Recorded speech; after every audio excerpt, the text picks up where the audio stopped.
Bonjour les amis, décidément, les journalistes seront un monde qui me surprendra toujours.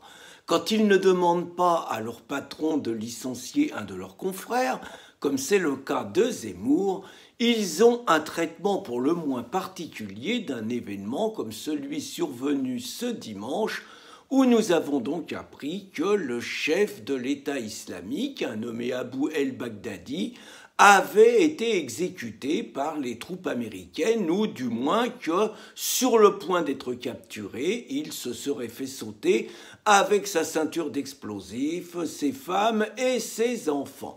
Et donc, le président des États-Unis, Donald Trump, a fait une conférence spéciale à 14 heures et il a donc annoncé les événements en les commentant à sa façon, en expliquant que Baghdadi était mort comme un lâche.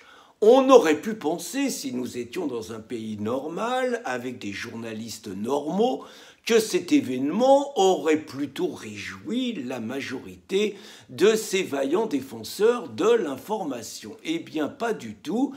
Nous avons entendu, évidemment, un Geoffrin qui a gémi sur l'absence de décence de Donald Trump. Bien évidemment, il aurait dû appeler à respecter la mémoire de Baghdadi, qui est juste responsable de milliers de morts, de viols, d'esclavage, d'actes de barbarie et autres spécificités de l'État islamique. Mais non, il fallait absolument, dans l'hystérie anti-Trump qu'il y a, il fallait absolument casser Donald Trump, montrer que toute sa politique était une impasse alors qu'il réussit juste un petit peu partout, et finalement passer complètement sous silence ce qu'était réellement ce chef de l'État islamique. Alors, signal révélateur quelque part des priorités de ces gens, c'est qu'on a mis en avant un nommé Arthur de Nouveau.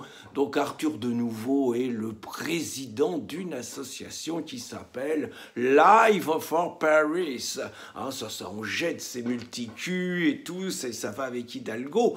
Et par ailleurs, il se prétend le président d'une association de victimes des attentats islamiques, enfin des attentats de déséquilibrés, c'est comme ça qu'on les appelle.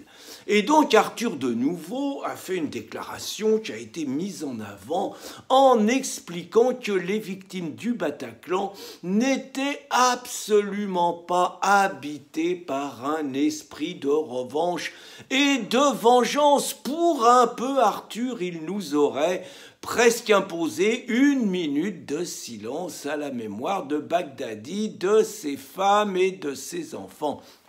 Alors c'est sûr qu'ils n'ont pas donné du tout la parole à un autre parent de victime, Patrick Jardin, celui qui s'était déjà opposé au concert de Médine. Ça fait 1 an maintenant qu'il devait tenir au Bataclan, alors que Arthur, lui, il n'avait rien trouvé à dire.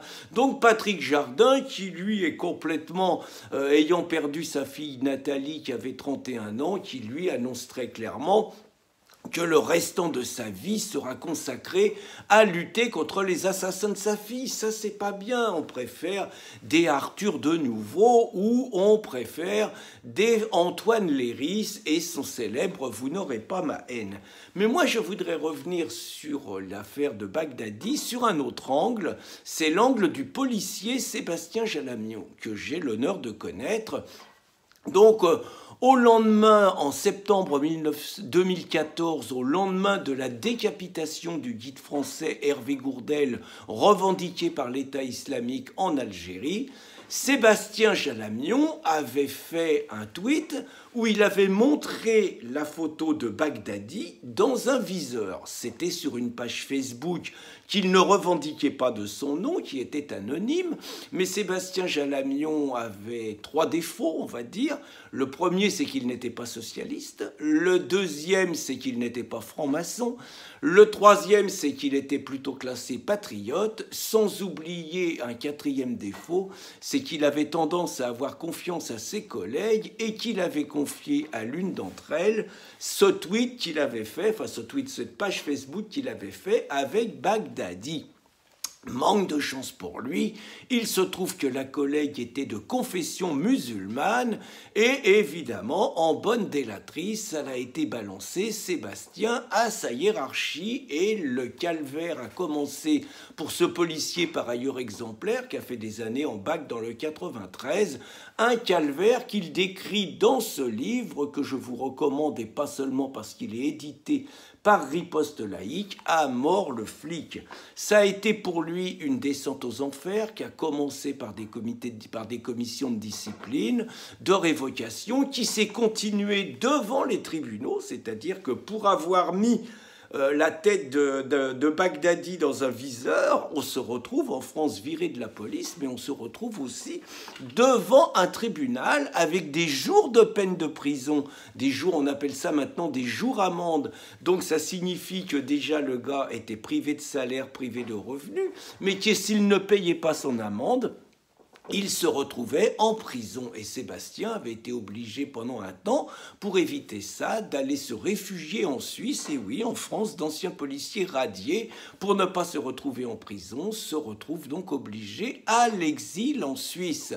Donc tout ça pour vous dire que finalement Sébastien, après l'exécution de Bagdadi, devrait être réhabilité puisque finalement au plus haut niveau du monde, on a mis complètement en application ce qu'il suggérait dans sa page Facebook, c'est-à-dire exécuter le chef d'un pays islamique assassin. Donc nous sommes dans un pays, la France, où par exemple 19 radicalisés musulmans, suite à l'assassinat de Michael Harpon qui a tué 4 policiers, on apprend donc que 19 radicalisés musulmans sont toujours payés, ont toujours un traitement et sont sous surveillance d'autres collègues. Autrement dit, c'est des dizaines et des dizaines de postes qui servent à rien.